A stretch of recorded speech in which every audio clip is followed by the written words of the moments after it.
Hi friends, this is Meena. Today vlog. ఈరోజు వెల్లుల్లి కాకరకాయ కారం చేస్తున్నాను. చాలా బాగుంటుంది ఈ కాకరకాయ ఫ్రై. నేను ఎక్కడో చిన్నప్పుడు చూసాను ఈ కర్రీ.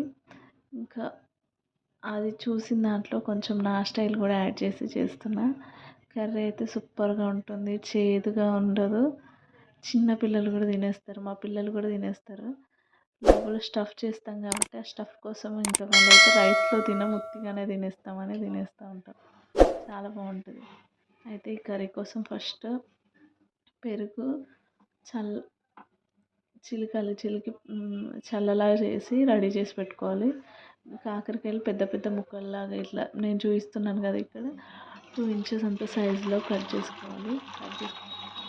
చిన్న సైజు ఉంటే కాకరకాయ మొత్తం పెట్టేయచ్చు, కానీ నాకు అట్లా కాకరకాయ మొత్తం పెట్టేసి లోపల ఇలా ఉడికించినప్పుడు తడి తడిగా ఉంటుంది, అందుకే నేను అట్లా ఉడికించకుండా ఇట్లా చేస్తాను. అయితే ఇవన్నీ కట్ చేసి పైన పొట్టు కూడా ఏం తీయాల్సిన అవసరం లేదు.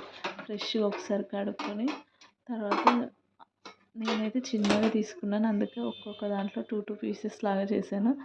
అలా 2 పీసెస్ లాగా కట్ చేసేసి పెరుగు ముందే చల్లలాగా చేసి పెట్టుకున్నాం కదా, ఆ పెరుగులో కొంచెం సాల్ట్, కొంచెం పసుపు వేసి ఆ పెరుగులో ఈ కట్ చేసుకున్న కాకరకాయ ముక్కలన్నీ వేసి ఒక మంట ఉడికించాలి. ఒక 10 మినిట్స్ అయితే పడుతుంది, ఉడికిపోతాయి, మెత్తగా అయిపోతాయి. నేను ఇక్కడ చూపిస్తున్నాను కదా, అట్లా ఉడికిన తర్వాత ఇంకా వాటిని తీసి మొత్తం డ్రై అయ్యే వరకు క్లాత్లో వేసి మొత్తం డ్రై చేసి పెట్టాలి. దీంట్లోకి ఇంకా మెయిన్ ఇంగ్రీడియంట్ అంటే ఇదే, పల్లీలు ఇంకా వెల్లుల్లి పొట్టుతోనే వేయించుకోవాలి. వేయించుకొని మంచిగా వేయించుకొని మిక్సీ పట్టాలి. మిక్సీ పట్టి ఇంకా అది పక్కన పెట్టేసుకోవాలి. దీంట్లో ఆయిల్ డీప్ ఫ్రైకి సరిపడా ఆయిల్ వేసుకొని ఆయిల్లో డీప్ ఫ్రై చేయాలి. మొత్తం డీప్ ఫ్రై అంటే మొత్తం కడక్గా అవ్వాలి. మనం ఇలా టచ్ చేస్తే కరకరలాగా అలా ఉండాలి, అలా ఫ్రై చేయాలి. ఒక 5 మినిట్స్ ఆపితే అలా ఫ్రై అయిపోతుంది. అన్నీ ఫ్రై చేసుకొని దాంట్లో ఈ స్టఫింగ్ ఉంది కదా, ఈ స్టఫ్ మిక్సీ పట్టిన తర్వాత దీంట్లోనే కొంచెం బరకలాగా మిక్సీ పట్టి కొంచెం కారం, కొంచెం సాల్ట్, కొంచెం ధనియాల పొడి వేసి మళ్ళీ ఒకసారి మిక్సీ పట్టుకొని చూపిస్తున్నాను కదా, ఇలా మొత్తం కరకరలాడేలా వేగాలి. అన్నీ వేయించేసిన ఒక 3 టైమ్స్ అయితే వచ్చింది దాంట్లో వేయించడానికి.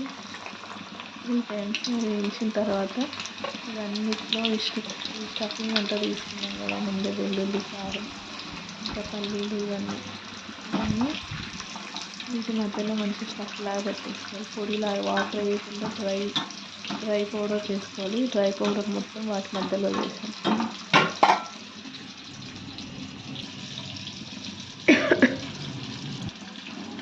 ఇందాక చెప్పాను కదా, కారం, ఉప్పు, ధనియాల పొడి వేసి మళ్ళీ ఒకసారి మిక్సీ పట్టేసుకోవాలి.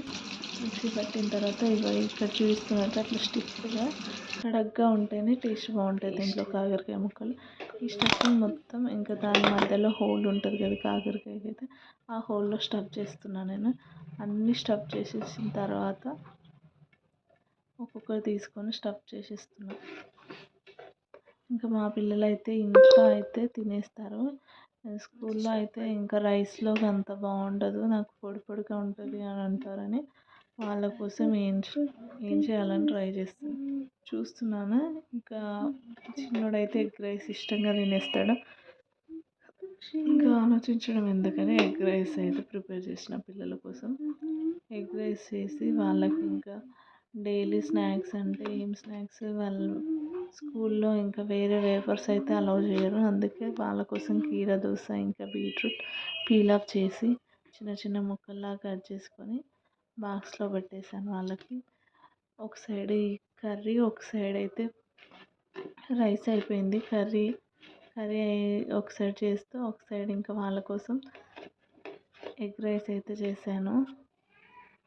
ఈ స్టఫింగ్ అయిపోగానే ఇంకా ఒక సైడ్ కర్రీ, ఒక సైడ్ ఎగ్ రైస్కి చేసేసి ఇంకా వాళ్ళకి బాక్స్ అయితే డైలీ 12:15కి వాళ్ళకి బెల్ వెళ్తుంది, ఆ బెల్లోపు ఇచ్చేసి రావాలి. ఇంకా మార్నింగ్ అంటే మార్నింగ్ చల్లగా అయిపోతుంది కాబట్టి మార్నింగ్ టిఫిన్ ఒకటి తినిపించి ఏదైనా ఒక రకం ఏదైనా ఒక స్నాక్స్ ఇచ్చి టిఫిన్ తినిపించేసి ఇంకా పాలు, కాజు, బాదం తినిపించి పంపించేస్తాను.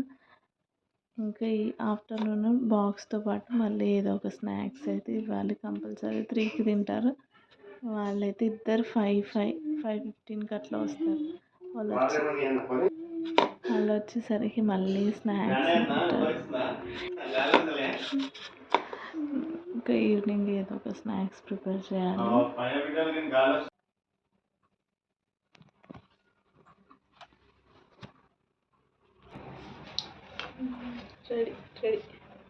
స్టఫింగ్ మొత్తం కంప్లీట్ అయిపోయింది. ఒక్కొక్క దాంట్లో మంచి లోపల స్టఫింగ్ ఉంటుంది కాబట్టి కొత్త పీసెస్ ఇంకా అన్నం లేకపోయినా సరిగ్గా తినేయచ్చు. ఇంక ఇవి స్టఫింగ్ అయిపోయిన తర్వాత మళ్ళీ ఆయిల్ వేసి ఒక ఆనియన్ కట్ చేసి ఆనియన్ వేసి బాగా పోపు వేసిన తర్వాత పోపు బాగా అయిన తర్వాత ఈ స్టఫింగ్ చేసిన ముక్కలు మొత్తం దాంట్లో ట్రాన్స్ఫర్ చేసేసిన ఒక 5 minutes లిడ్ క్లోజ్ చేసి ఒక 5 minutes ఉంచేస్తే చాలు. కర్రీ అయితే ఇది చాలా బాగుంటుంది. రైస్లోకి బాగుంటుంది లేదా ఉత్తిగా తినేసేయచ్చు. సాంబార్ అట్లా ఏదైనా ఉన్నప్పుడు దానికి సైడ్ డిష్ లాగా అయితే సూపర్గా ఉంటుంది. దీంట్లో స్టఫింగ్ ఉంటుంది కాబట్టి పైనుంచి కొంచెం ఆ పౌడర్ అవన్నీ వేస్తాం కాబట్టి అది కూడా రైస్కి పెట్టుకొని తినేయచ్చు. కానీ ఏదైనా సాంబార్ అట్లా ఉంటే అట్లా అయితే ఎక్సలెంట్గా ఉంటుంది. ఇక్కడైతే పిల్లలకి ఎగ్ రైస్ అన్నాను కదా, ఎగ్ రైస్ చేసుకున్నాను. ఇంకా ఎగ్ రైస్ అనేసరికి వాళ్ళు హ్యాపీగా తినేస్తారు. అందుకే అదే చేసేసిన ఈరోజు. ఇంకా కీరా దోశ ఇంకా బీట్రూట్ పీల్ ఆఫ్ చేసి ఇంకా వాళ్ళకి స్నాక్స్ బాక్స్లో అయితే పెట్టేసిన. స్నాక్స్ బాక్స్లో పెట్టేసి ఇంకా రైస్ అయిపోయింది. ఇవన్నీ పీల్ ఆఫ్ చేసి కట్ చేసే వరకు ఎగ్ రైస్ అయితే కంప్లీట్ అయిపోయింది. ఎగ్ రైస్ ఇది 2 బ్యాగ్లో పెట్టేస్తున్నా. బ్యాగ్లో పెట్టేసి ఇంకా అలా నాప్కిన్స్ స్పూన్ అవన్నీ పెట్టేసి ఇంకా బ్యాగ్ ప్యాక్ చేసుకొని స్కూల్కి అయితే వెళ్ళిపోతున్నా. బాయ్ ఫ్రెండ్స్, ఈ వీడియో అయితే ఇంతటితో ఎండ్ అయిపోతుంది. I hope like my videos. Thank you for watching. Next video కోసం వెయిట్ చేయండి. Bye friends.